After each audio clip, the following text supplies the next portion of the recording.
Venezuela में action हुआ तो अगले एक्शन की संभावनाएं जताई जा रही ईरान में। कहा जा रहा है कि ईरान में आज रात कयामत आने वाली। ईरान में चल रही बगावत के बीच ट्रंप का एक स्टेटमेंट पूरी वर्ल्ड मीडिया में है, लॉक्ड एंड लोडेड। सेना की भाषा में कहा जाए तो युद्ध के लिए पूरी तरह दृढ़ और हमले के लिए तैयार। तो क्या माना जाए कि आज की रात अमेरिकी सेना ईरान पर भी हमला कर सकती है? ईरान में जंगल की आग की तरह बढ़ती बगावत को अगर इस बार शांत करने में चूक गए ईरान के अयातुल्लाह खामेनी, तो समझिए ईरान से सुप्रीम लीडरशिप की पूरी परंपरा खत्म। इस बात की चेतावनी अमेरिकी राष्ट्रपति डोनाल्ड ट्रंप ने दी है। जिस तरह ईरानी जनता का गुस्सा तेहरान से शुरू होकर 70 शहरों में भड़का है, जिस तरह ईरान की सेना और सुरक्षाकर्मी बुनियादी मांग कर रहे विरोधियों को कुचल रहे हैं, अमेरिका इसे और नहीं देख सकता। 86 साल के खामेनी इस चेतावनी को चाहे जैसे ले, ट्रंप का प्लान वैसा ही क्लियर जैसा उन्होंने अपने सोशल मीडिया पोस्ट में लिखा है। अगर ईरान शांतिपूर्ण ढंग से प्रदर्शन कर रहे प्रदर्शनकारियों पर गोली चलाता है, उन्हें बेरहमी से मारता है, जैसा कि वो करते आए हैं, तो अमेरिका उनकी मदद के लिए आगे आएगा। हम प्रदर्शनकारियों की मदद के लिए पूरी तरह से तैयार हैं, लॉक्ड एंड लोडेड।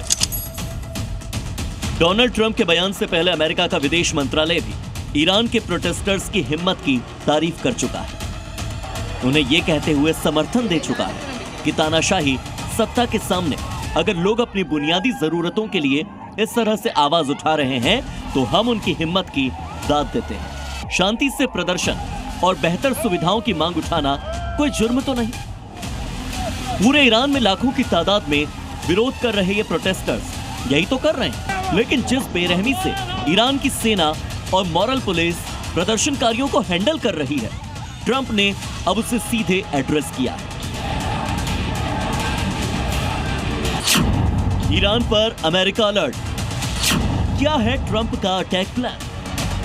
इसकी एक झलक पिछले साल जून में अमेरिका दिखा चुका है, जब इजराइल के साथ मिलकर उसने ईरान के 3 परमाणु ठिकानों को एक साथ निशाना बनाया था।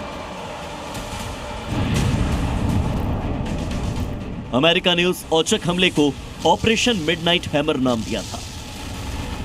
इस ऑपरेशन में अमेरिका ने अपने सबसे ताकतवर 7 B-2 बम वर्षक विमानों और MOP जैसे बंकर बस्टर्स का इस्तेमाल किया था।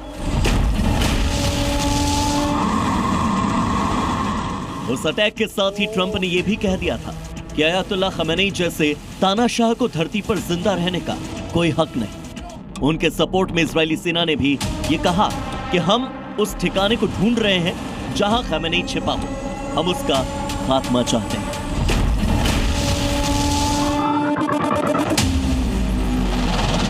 खैर वो जंग तो ट्रंप की पहल पर आगे बढ़ने से रुक गई, लेकिन खामेनी अपने रुख से पीछे हटते दिख नहीं रहे। बगावत पर ठोस कदम की बजाय ईरान ट्रंप को ही चेतावनी देता नजर आ रहा है। नेशनल सिक्योरिटी काउंसिल का कहना है कि हम विरोध करने वालों और अशांति फैलाने वालों के बीच का फर्क बखूबी समझते हैं। ट्रंप को यह पता होना चाहिए कि हमारे आंतरिक मामलों में दखल पूरे इलाके को अस्थिर कर देगा। इसमें अमेरिकी हितों का भी बड़ा नुकसान होगा।